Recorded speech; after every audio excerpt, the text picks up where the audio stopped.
a video on frozen prawns. So when you buy frozen prawns, they come with a water jacket, a frozen water jacket on them. I don't know why. I could probably think of a reason why. But anyway, so they come with this frozen water jacket on, and you defrost them, and then the water melts and kind of collects at the bottom of the packet of prawns. I don't know if you can see, but there's some water in there, and you normally just drain it off and throw it away. And I was kind of thinking, well, if that water's been around the prawns, it's going to taste a little bit prawny, isn't it? So, can we use that water that's been surrounding the prawns as a bit of a prawn stock? So I worked yesterday, and it was a sauce with some prawns in. So I collected the excess water from the prawns, and this is the water. You can't see it, but it's definitely, there you go. Can kind of quite see it, but it's at the bottom of there. There's not loads of it, and then there's some here. So I'm going to make a risotto, and I'm going to use that water to kind of flavour the risotto. I'm not going to put any extra stock in. I'd normally put in some, not too much fish stock, but I'd normally put in chicken stock. Like fish, if I was to use fish stock, it might be becoming a little bit overpowering. So I didn't want to use like any more fish stock. So I'm just going to use that prawn water. I'm going to taste it first. It's not very nice. We're not going to use it, and I'll just make a prawn-ish risotto. So I'm kind of just a little bit curious. So pour some of this water out into my teaspoon. Although it'll ruin my onions, won't it? So pour some of this water out into my teaspoon. We'll taste it, and then we'll see what we think. And then we'll make a risotto-ish, like a prawn-ish risotto. Really? Oh, there we go. Don't want to taste too much. Ah! It tastes really prawny. Right, we're definitely going to do this. So, sweat it off. About 250 grams worth of onions. We've got 300 grams worth of the cheap basmati rice, well, the cheap white rice from the supermarket.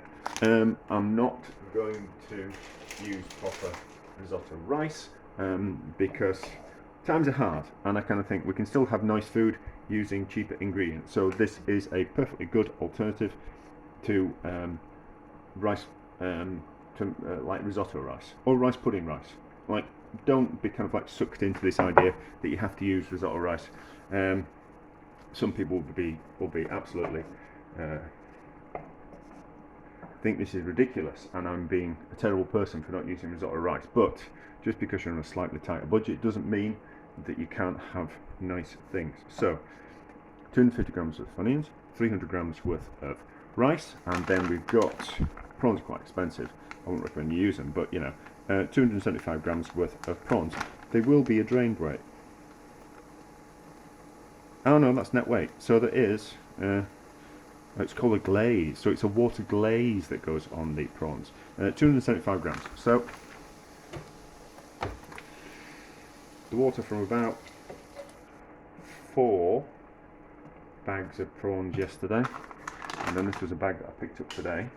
So we'll have the water out of this one as well. So I think we'll just snip off that corner, and then we'll be able to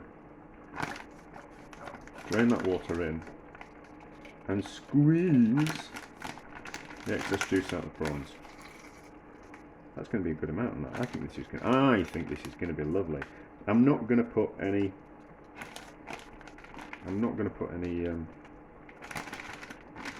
cheese in. I'm not going to put any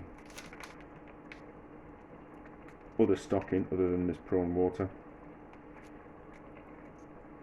I'm going to put some milk in. I'm not going to put any cream in, so I'm going to keep it cheap, and I'm going to see how it turns out. So there's still a little bit of water on the prawns. I'm not going to squeeze out too much. That's fine. No salt going in. Ideally, I would have liked to fried off and toasted the rice, but I can't be bothered. Maybe I should do a video on that, getting the best out of the rice. Yeah, so it would have been better if the rice had been toasted or fried beforehand, like fried in a little bit of olive oil. I don't think I would have used animal fat. It seems we're making essentially seafood risotto. So olive oil would have been better, but I didn't want I wanted to keep it as pure as kind of flavour as possible. So, of course I can make it nicer by putting cheese in. We'll argue about putting cheese in risottos in a minute. So of course we can put some cheese in and make it taste nice. Of course we can put some stock in and make it taste nice.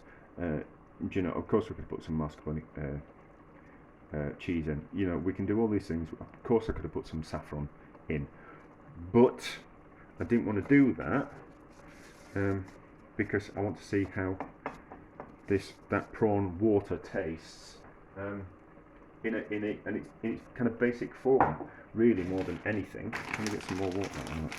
If I squeeze it that way, I'm able to get some. I have got a bit more water out. So I wanted to do it in its kind of purest form.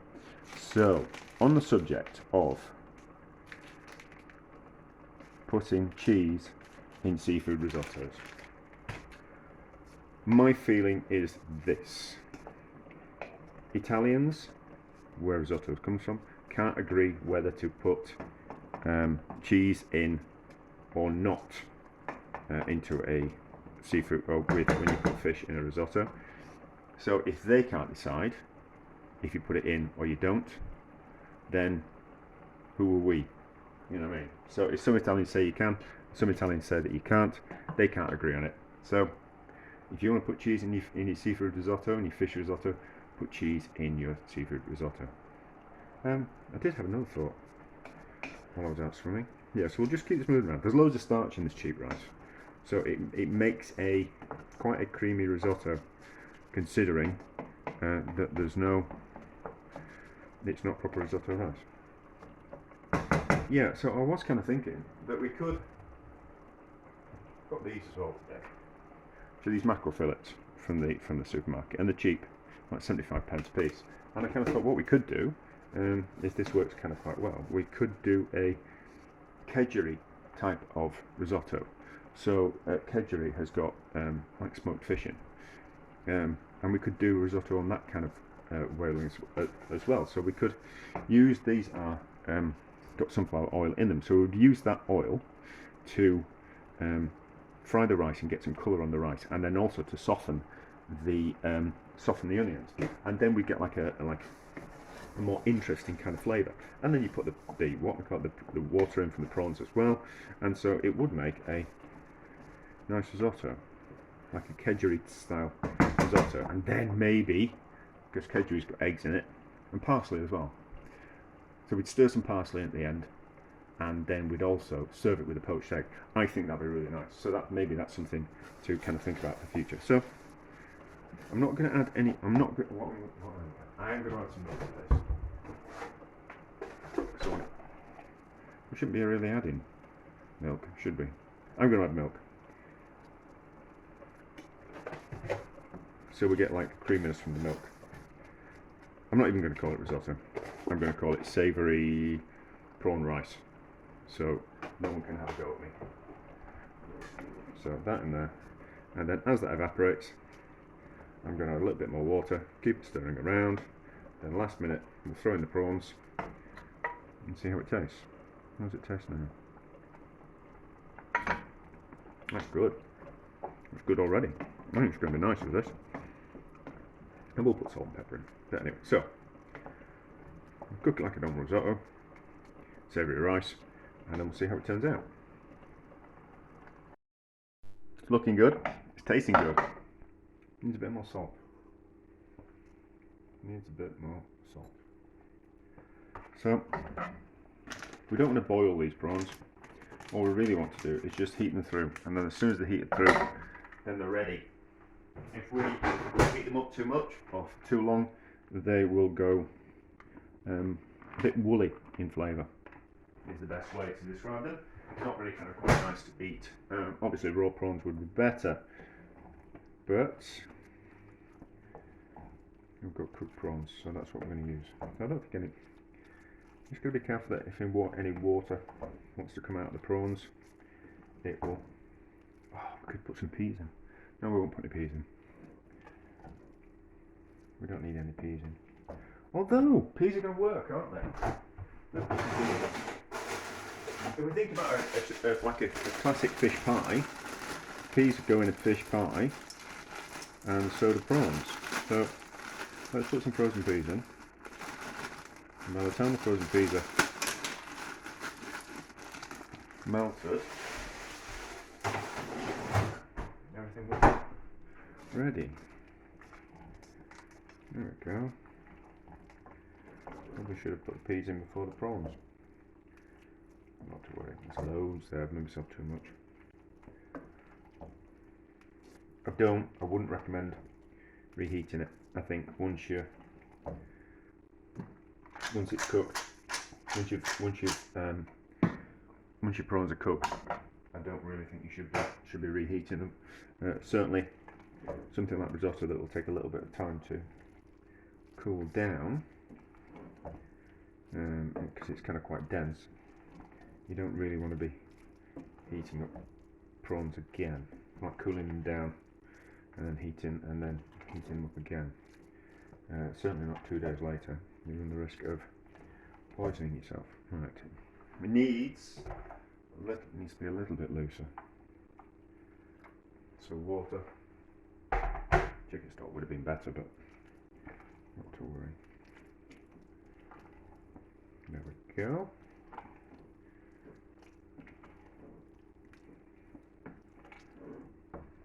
And then put it in a bowl. Take a picture. So it looks like there's loads of prawns in there. That's two good sized portions. Yeah, 2 extremely generous portions. Oh, one Saturday night I've been swimming. I'm feeling really hungry portions. Right, how's it taste? Make sure we get a prawn or 2.